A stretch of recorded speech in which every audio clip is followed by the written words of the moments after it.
How strong is the correlation between strength and size? Why am I so muscular but not that strong? Does being strong mean you're building muscle? Does more muscle equal more strength? When I first started out in the gym, I used to believe that just being stronger would mean that I would have more muscles, would mean that I would have a bigger frame, would mean that I would have that bodybuilder physique. But I didn't achieve this. I would go to the gym and the weights would be going up, but I would still have these skinny arms, this smaller frame, this skinnier body. Despite this, I continued hammering away, keeping on going to the gym, keeping on doing the same exercise that I was doing, and I did end up making a little bit of gains when it comes to muscle growth, but I could have made so much more in that same period of time if I knew what I knew now and what I'm about to communicate to you in this video. If I found out earlier that muscle does not always equate to strength and vice versa, I would have been able to have made those gains so much quicker than I did back then. If I would have changed my routine up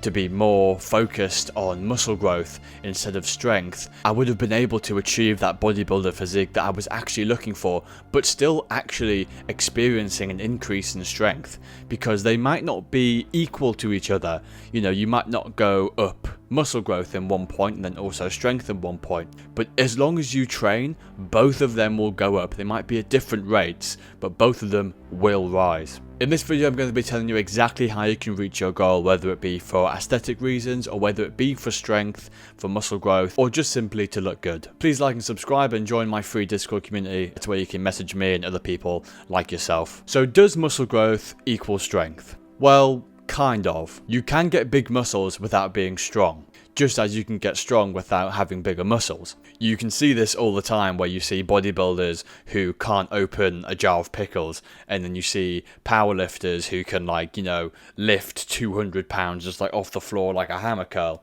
but you can't see it on them. They don't look like they are very strong at all, but their muscles are just so effective. It purely depends on how you decide to train. For example, heavy weights versus light weights. So if you want to increase your strength, you're likely going to be going towards like doing a 1 rep max up to a kind of 4 rep maximum range.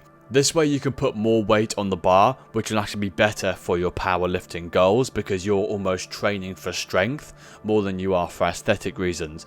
I'm saying this because, for example, if you wanted to train for powerlifting, you would train, let's say, 4 reps on flat bench press to really engage all your muscles and go "Ugh," so you're able to get that last rep. Whereas if you're training more for muscle growth, for example, you might want to go more towards a incline dumbbell bench press. Now this won't quite increase your strength as much as something like a bench press, especially if you're going for a higher 1 rep max on the bench press. But the dumbbell incline will actually be able to hit the part of your muscle that looks the most aesthetic. This is the upper chest just here, whereas the bench press kind of hits everywhere. I've already made a video on the specific muscles that you should work in order to get a bodybuilder type physique. It'll be in the card just up here. Just click on that one and watch this one after the video. So I'm not going to be touching on that in specific at the minute, but that is one way that the training actually differentiates, and it's one way that you can kind of look at whether or not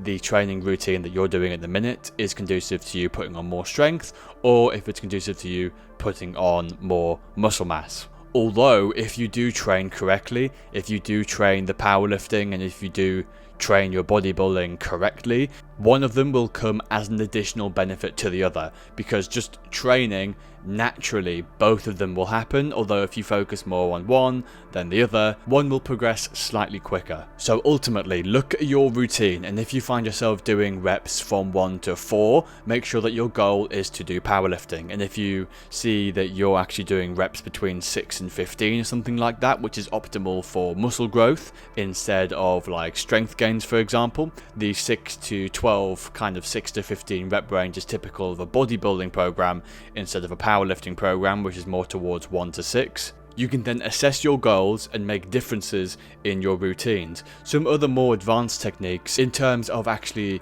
training for bodybuilding in particular and for aesthetic reasons. One of the techniques that you could use is a drop set. So this is when, for example, if you're doing bicep curls, you'd be able to do 10 kilograms, and then once you go to complete failure on that, you do 9 kilograms, go to complete failure, and then you do 8 kilograms. And then you might do this for 2 sets or 3 sets, and it's almost like there's 3 sets in one set, so you're actually almost doing 9 instead of just doing 1. So that's really, really brutal actually, but it really does grow the muscles like almost nothing else. Another tactic that you could do, and this is for the powerlifters, is to do negatives. This is another one where it does also work for powerlifting and it does also work for bodybuilding, but it's a little bit better for the powerlifting, and this is just because you're able to actually put on more weight on the bar. So you do need a spotter for this, or you do need some kind of assisted machine. Essentially all it is imagine you're on the bench press. You would start like this, and then you would just try and resist it coming